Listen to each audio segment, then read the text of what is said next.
I was only 18 years old when I came to Pittsburgh, didn't know what to expect. I just wanted to start my career playing the NHL and having a chance to one day hopefully lift the Stanley Cup at center ice. Let's take a little walk down memory lane, Yags. Stanley Cup final, it's a huge, but it was probably the biggest game in my hockey career. I had never seen the city like that. It was so hard to keep your emotions in check for that game. To win a championship, your best players got to be your best players. I just remembered, like, as a player, how hard it is to win. And even though they've had these tests, they've survived them and come above them. You need just belief, and it's everything you can do. The Penguins have won the Stanley Cup!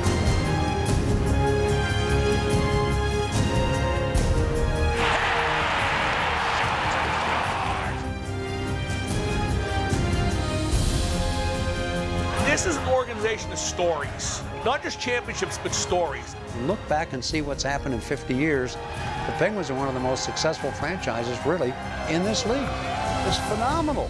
You can't make this stuff up.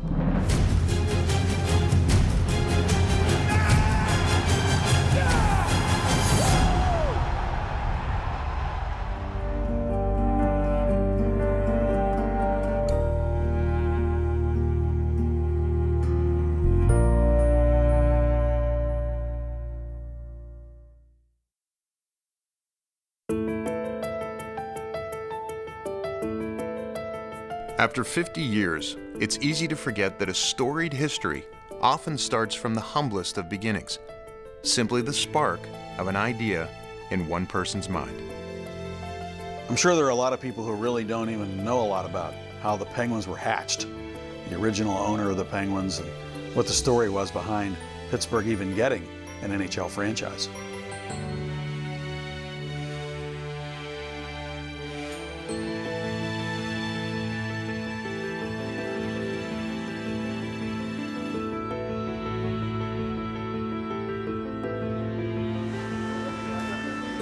Yeah, little. Who would have thunk it? In the 1960s, Pittsburgh was a town trying to shed its image as the smoky city it had been throughout the Industrial Revolution. Pittsburgh was totally in need of revitalization across the board. It was a city, coming out of an era and about to enter a new one. The town's newest gem was the Civic Arena. It was built primarily to house the Civic Light Opera, but a 30-year-old local senator had another vision for it when he heard that the National Hockey League would be expanding. He jumped into action to put together an investment group. The wealthy Pittsburgh families that were very much behind the initial efforts of rebuilding Pittsburgh had been political supporters of mine, and I was able to convince them that Pittsburgh would never be considered a big league city without having a big league hockey team. Pittsburgh had a hockey team before 1967, but it was a minor league team. And sometimes when you think of that, you think minor league city. The NHL was in some really big markets, New York and Boston, Chicago, obviously. Jack McGregor thought it would mean a lot if Pittsburgh was in that kind of group, to be included with those kinds of cities. I had a lot of even close friends tell me I was out of my mind. Jack, you're overreaching. Pittsburgh is not a big league hockey town. Luckily, Pittsburgh's most legendary sports owner did believe in McGregor's vision and came to the rescue when it looked as if the NHL wouldn't be coming to his city. They got word to me that the two Norris brothers, who were 2 of the 6 votes, were leaning away from Pittsburgh towards Buffalo. So knowing that the brothers were well known for their horse racing enthusiasm, and knowing that Art Rooney also was well known, I called Art and asked him if he knew the Norris brothers. He said, I know them like the back of my hand, Jack. Why? I told him why. He said, I'm on over. I will get them each on the phone. And I sat there in wonderment. Art made it very clear that it would be personally embarrassing to him and to the Rooney family if Buffalo was selected over Pittsburgh. And he hung up and winked at me with his big cigar in his hand, saying, Jack, I think you just got those 2 votes. And So the world's fastest big league sport, becoming in half a century a multi-million-dollar spectacle, goes on to even greater glory and ever greater crowds. 6 new NHL cities and 6 new teams to ignite the passions of hometown fans. Jack McGregor's wife actually picked the name of the team, Pittsburgh Penguins. She liked it for the alliteration, and the arena was called the Igloo. She was under the assumption that penguins live near igloos, which it turns out they do not, but it seemed to make sense to most of the public. Some did wish they would have chosen a fiercer member of the animal kingdom. There were some people who didn't love the name. Jack Rowley was the general manager of the team, and he didn't even like the name. Someone came to him and said, by the way, we have a nickname now.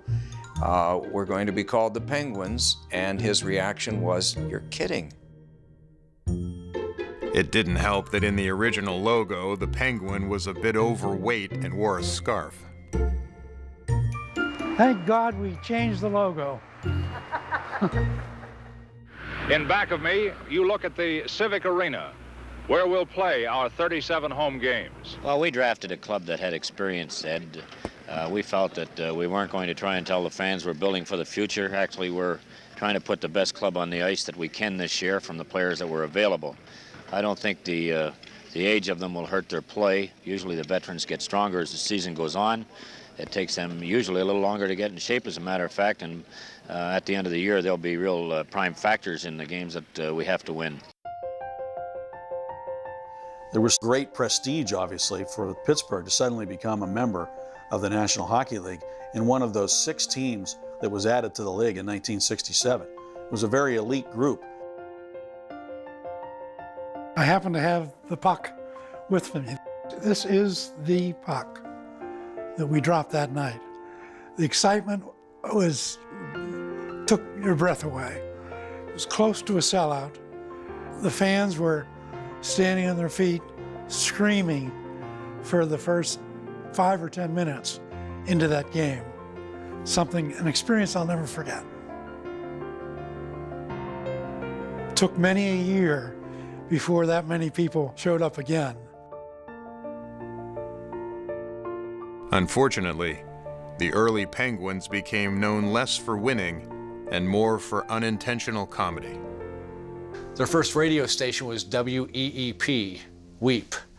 Their mascot was a live penguin. They would bring a live penguin onto the ice. Pete led the team with much fanfare onto the ice. Dad had actually paid CCM to make a pair of skates for Pete. But this idea quickly went south. Pete was feeling very wobbly, and we had him examined by a vet, and the vet came up with a diagnosis of pneumonia. And I said, "You have to be kidding, doctor. Penguins live on ice. They don't get pneumonia." McGregor had bought a South African penguin, which is not used to the ice. Pete was hospitalized, and it became an ongoing saga in the local press. Day after day, I'll never forget, Pete lingers on. Pete's still alive. Pete fights pneumonia. It seemed like a week or 10 days went by before Pete finally died. He had been such a favorite of our fans, we decided to stuff him and put him on display in the lobby. And the animal rights people didn't think that was such a great idea. Pete was actually stolen from the lobby, never to be seen again. Wouldn't it just be great if you were in Cannonsburg or somewhere and you're in a secondhand store and you're looking at some crap with your wife? Oh, I like this dress or this old piece of furniture, and you happen to see a stuffed penguin and it turns out to be him. That would be marvelous.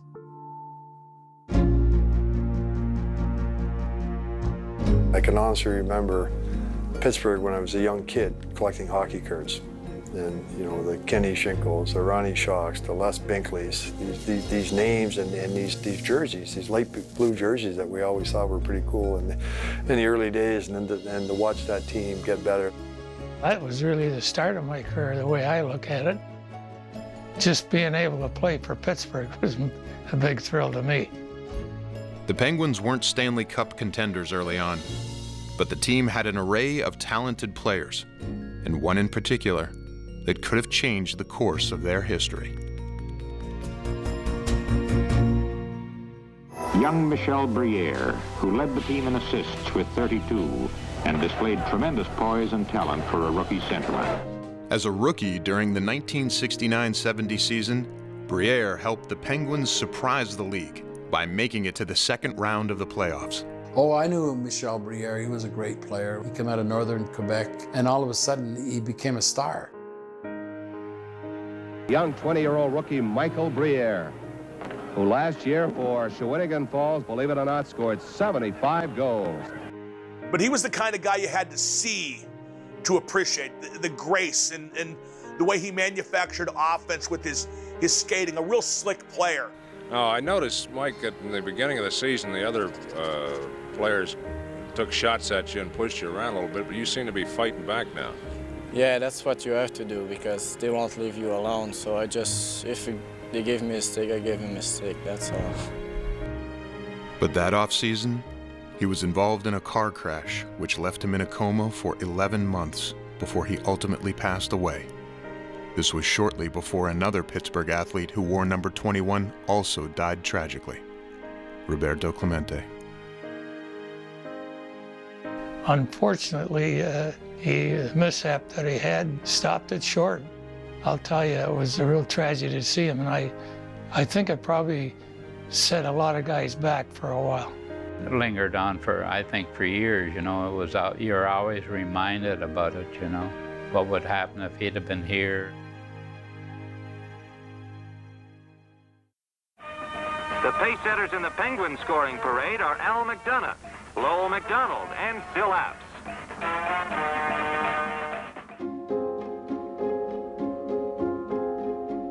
I remember you'd go to a game and they'd have programs left over from the previous games and they'd give them away and I'd take them home and I memorized all the players on the team.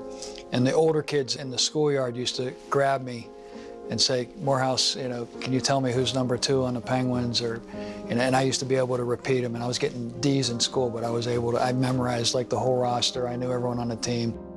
I remember the first goalie controversy between Jim Rutherford and Les Binkley. I was a Rutherford man even back then. Jim O'Shea was the goalie of our street hockey team, and he had Jim Rutherford's name painted on the back of the T-shirt of the Pauline Avenue Penguins. You know, just random memories of the Penguins and of it being kind of this new exciting thing in Pittsburgh.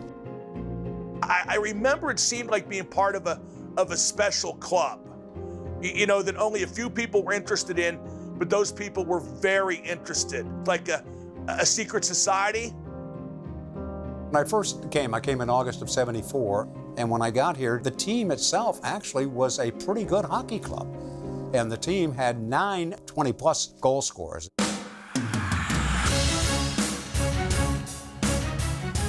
Sil Apps, Lowell McDonald, part of the century line with Pronovo. Sil Apps, Lowell McDonald, and Jean Pronovo were known as the Century Line because they combined for over 100 goals for 4 straight seasons. Pierre LaRouche was a rookie. You know, Pierre was just such a popular player. I always like to say that Pierre was Mario before we had Mario. He wasn't at that level, but he was a 50-goal scorer. He had all the moves. I was 18 years old when I came here, and it was great. All of a sudden, you're in the NHL. You dream of being in the NHL. LaRouche was actually so popular in the eyes of young female fans that the team ran a promotion in which one lucky girl could win a date with Pierre. It was amazing. It was almost like the kissing booth. We did a kissing booth once. I had to go for a $1 kiss in the mall. After years of struggle, it seemed as if the team was about to turn the corner. Really exciting, high-scoring team, and went into the playoffs and won an early series, and we're up 3-0. That was the famous year, up 3-0 in the Islanders.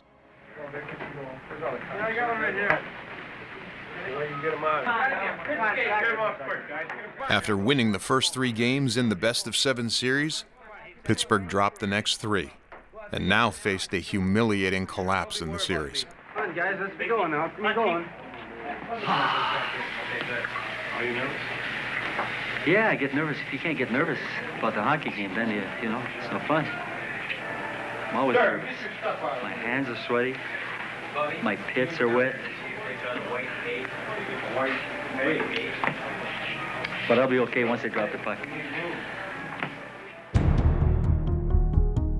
It was the first of several times in Penguins history that a loss to the Islanders marked a dark turning point for the team.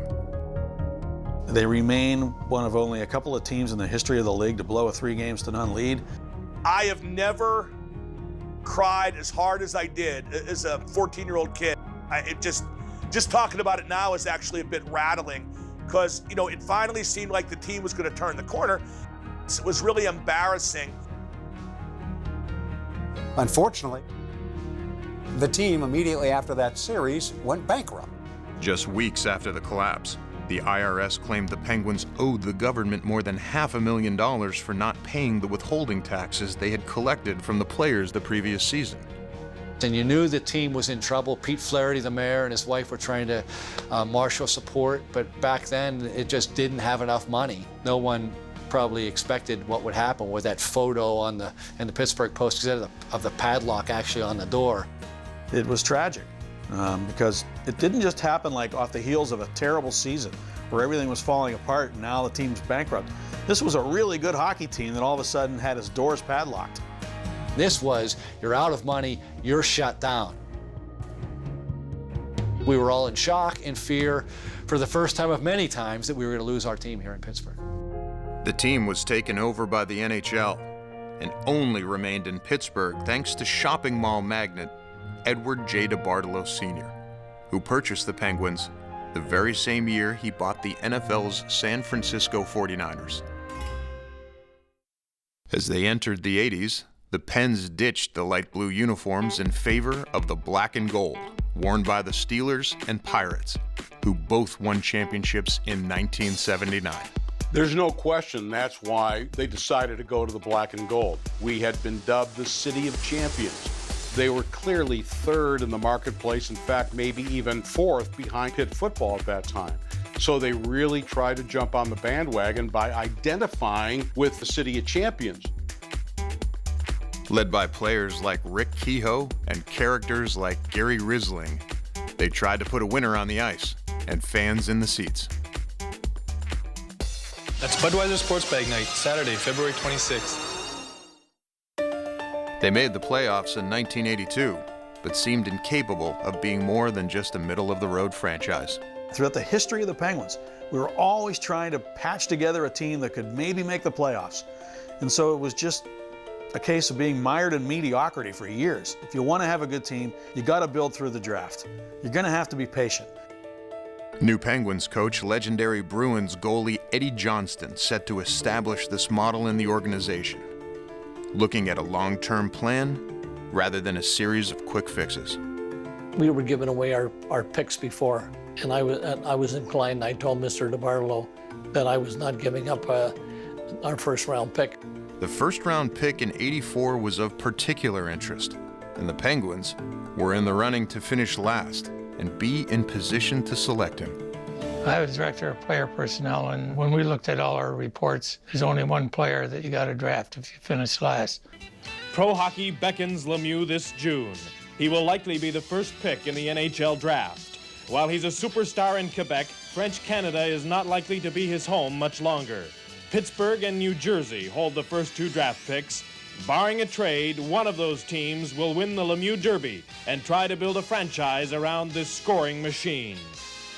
I think that when you start with a club, a team like Montreal or Islanders or, New York Rangers, it's more easier to start your career with a team like that. But if you're drafted by Pittsburgh or New Jersey or a team in last place, it's a big challenge, and I like challengers, so I would be very happy to go there anyways. Combination of scoring and passing the puck, I think that there's none any superior in junior hockey today. He's got speed. The big thing is he's a very, very dominant offensive hockey player, and I would be very, very happy if we happened to finish on the bottom of the league to take Mario Lemieux number one in our draft choice. Some have speculated over the years that Pittsburgh tanked on purpose at the end of the season in order to out-lose the Devils. People were inclined to think that we threw the games. You don't do that. We just didn't have the quality of players, and it came down to us in, I think, Jersey.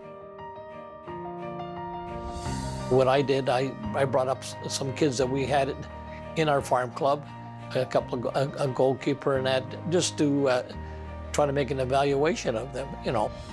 Coincidentally, these new goalies turned out to be not very good. They gave up a lot of goals, and the Pens lost their way to the first overall pick. You could see there were certain moves made, or guys that were not very good were getting called up, and you're like, why is this guy getting called up? It's because he wasn't very good, and they didn't want to be great. They knew what was at the end of the rainbow, and that was big number 66. Still, some in the organization wanted to trade the pick when offers came pouring in. We had some terrific offers. Minnesota offered us all our picks. And you also had the Quebec Nordiques like offering all the Stastny brothers for Mario. Montreal offered a huge package, 5 or 6 players featuring Guy Carbonneau to get Mario, and EJ was resolute and said no. I made the statement to Mr. DeBartolo that I wasn't doing that, that I was keeping him. You know, I was fortunate enough to play with Bobby Orr, and when a player like that comes around once in a lifetime, you don't miss him. You don't trade him.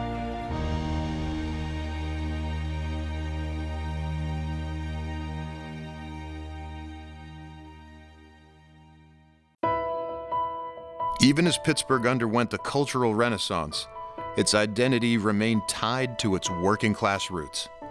So it's only fitting that one of its greatest heroes hails from a working-class district of Montreal.